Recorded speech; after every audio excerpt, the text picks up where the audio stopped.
Hello everyone, আসসালামু আলাইকুম। Welcome to Fatema's flavourful cooking. আজ বানাচ্ছি অনেক মজার একটা ডেজার্ট, কেক পুডিং। কেক পুডিংটা খেতে অনেক বেশি মজার। আমি খুব সহজভাবে কেক পুডিং রেসিপিটা দেখিয়ে দিচ্ছি। একটি পাত্রে আমি 3টি ডিম নিয়ে নিচ্ছি। অবশ্যই রুম টেম্পারেচারে ডিম নেবেন। ফ্রিজের ডিম নিলে সেক্ষেত্রে হচ্ছে 2 ঘন্টা আগে ডিমটা রুম টেম্পারেচার করে নেবেন। এরপর আমি এখানে দিয়ে দিচ্ছি 1/3 কাপ চিনি। আমি হ্যান্ড মিক্স দিয়ে মিক্স করে নিচ্ছি। চিনিটা একবারে দিবেন না, অল্প অল্প করে দিয়ে চিনিটা মিক্স করে নিতে হবে। হ্যান্ড মিক্স দিয়ে মিক্স করলে হবে, এখানে বিটারের প্রয়োজন নেই। আমি 3 ভাগে চিনিটা বিট করে নিয়েছি। এরপর আমি এখানে দিয়ে দিচ্ছি ভ্যানিলা এসেন্স 1/4 চা চামচ।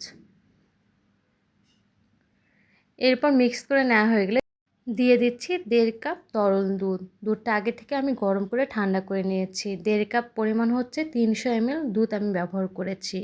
আপনারা আমার মেজারমেন্টে যদি তৈরি করেন তাহলে অবশ্যই আপনাদের কেক পুডিংটা আমার মতো পারফেক্ট হবে। এরপর আমি কেকের মিশ্রণটা তৈরি করে নেব। নিয়ে নিচ্ছি 2টা রুম টেম্পারেচারের ডিম। অবশ্যই কুসুম দুধটা আলাদা করে নিতে হবে। কুসুম দুধটা আমি আলাদা করে নিচ্ছি। যেহেতু কেকের মিশ্রণ তাই কুসুম আলাদা বিট করতে হবে, আর ডিমের সাদা অংশটা আলাদা বিট করে নিতে হবে। খুব সাবধানে কুসুমগুলো আলাদা করে নেবেন। এরপর আমি বিটার দিয়ে বিট করে নিচ্ছি। আপনারা চাইলে হ্যান্ড মিক্স দিয়েও বিট করতে পারেন। বিটার দিয়ে হালকা ফোম হয়ে আসলে এক্ষেত্রে আমি চিনি অ্যাড করে নেব। এখানে আমি 1/4 কাপ চিনি অ্যাড করেছি। আমি চিনিটা একবারই বিট করে নিচ্ছি, যেহেতু বিটারে বিট করছি তাই একবারে বিট করে নিচ্ছি। আপনারা যদি হ্যান্ড মিক্স দিয়ে বিট করেন সেক্ষেত্রে অল্প অল্প করে চিনিটা বিট করে নেবেন। এরকম ফোম হয়ে উঠে আসলে দেন আমি কুসুমটা দিয়ে দিচ্ছি। কুসুম দেওয়া হয়ে গেলে, যেহেতু চকলেট কেক সেক্ষেত্রে আমি চকলেট ইমার্শল 1/4 চামচ ইউজ করতেছি। দেওয়া হয়ে গেলে এখানে আমি 10 সেকেন্ডের জন্য বিট করে নেব। এর বেশি বিট করতে যাবেন না, সেক্ষেত্রে হচ্ছে আপনার কেকটা শক্ত হয়ে যাবে। এরপর আমি এখানে অয়েল ব্যবহার করছি 2 চা চামচ। আপনি জয়টা ডিম নেবেন তত চা চামচ অয়েল ব্যবহার করতে হবে। রান্নার যে অয়েল ব্যবহার করেন সেই অয়েলটাই ব্যবহার করতে হবে।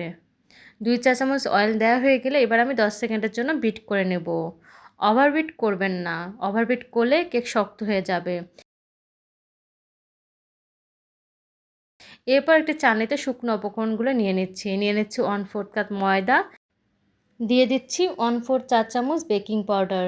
যেহেতু চকলেট কেক সেক্ষেত্রে এখানে আমি 2 চা চামচ কোকো পাউডার ইউজ করতেছি। অবশ্যই ভালো মানের কোকো পাউডার ইউজ করবেন। যদি ভালো মানের কোকো পাউডার না হয় সেক্ষেত্রে হচ্ছে কেকটা বালি বালি লাগতে পারে। এবার সবগুলো উপকরণ খুব সুন্দরভাবে চেলে নেব। চেলে নেওয়া হয়ে গেলে এবার হ্যান্ড মিক্সের মাধ্যমে আলতো হাতে খুব সুন্দরভাবে ধৈর্য নিয়ে আস্তে আস্তে মিশ্রণটা তৈরি করে নিতে হবে। খুব তাড়াহুড়ো করা যাবে না, সেক্ষেত্রে হচ্ছে আপনার কেকটা শক্ত হয়ে যেতে পারে। খুব আস্তে আস্তে ধৈর্য নিয়ে মিশ্রণটা আমি তৈরি করে নেব। এরপর হচ্ছে পুডিংয়ের ক্যারামেলটা তৈরি করে নেব। সেজন্য হচ্ছে আমি একটি পাত্রে 1/4 কাপ চিনি নিয়ে নিচ্ছি। দেখেন ক্যারামেলের কালারটা কি সুন্দর এসেছে। ক্যারামেলটা তৈরি হয়ে গেলে এবার আমি ঠান্ডা করে নেব। ঠান্ডা হয়ে আসলে পুডিংয়ের মিশ্রণটি এবার আমি ঢেলে দেব। পুডিংয়ের মিশ্রণটা দেওয়া হয়ে গেলে এবার আমি কেকের মিশ্রণটা দিচ্ছি। যেহেতু পুডিংয়ের মিশ্রণটা তরল সেক্ষেত্রে কেকের মিশ্রণটা উপরে ভেসে থাকবে। এখানে ভয় পাওয়ার কিছু নেই। যখন আপনারা তৈরি করবেন আপনাদের এটা সুন্দরভাবে ভেসে থাকবে। পুরো মিশ্রণটা আমি দিয়ে দিচ্ছি। মিশ্রণটা দেওয়া হয়ে গেলে সাইডের যে ফেনা ফেনা ভাবটা সেটা আমি হাত দিয়ে উঠিয়ে নিচ্ছি। এবার আমি একটি পাত্রে পানি দিয়ে নিচ্ছি। যে পাত্রে কেক পুডিংটা তৈরি করবে সে পাত্রে 4 কাপ পানি দিয়ে একটা স্ট্যান্ড বসিয়ে কেক পুডিংয়ের বাটিটি বসিয়ে দিচ্ছি।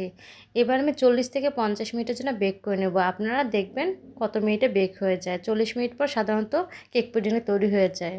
এরপর আমি কেক পুডিংটা ঠান্ডা করে 2 ঘন্টার জন্য ফ্রিজে রেখে দিয়েছি। 2 ঘন্টা পার হয়ে গেলে আমি এবার মোল্ড আউট করে নেব। অবশ্যই ঠান্ডা করে ফ্রিজে রেখে মোল্ড আউট করবেন, সেক্ষেত্রে কেক পুডিংটা ভেঙে যায় না। দেখেন কি সুন্দর কালার এসেছে এবং 2টি লেয়ার কি সুন্দরভাবে একসাথে আছে। নিচে হচ্ছে কেকের পার্ট আর উপরে হচ্ছে পুডিং। দেখতে যেমন সুন্দর, খেতে কিন্তু দারুণ মজার হয়েছে। আপনারা অবশ্যই আমার স্টেপগুলো ফলো করে একবার হলেও বাসায় তৈরি করবেন। দেখবেন সবাই অনেক বেশি পছন্দ করবে। অবশ্যই প্রত্যেকটা স্টেপ ফলো করলে আপনাদেরও কেক পুডিংটা একদম পারফেক্ট হবে।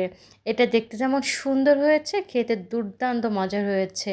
আশা করছি আজকের রেসিপিটি সবার ভালো লেগেছে।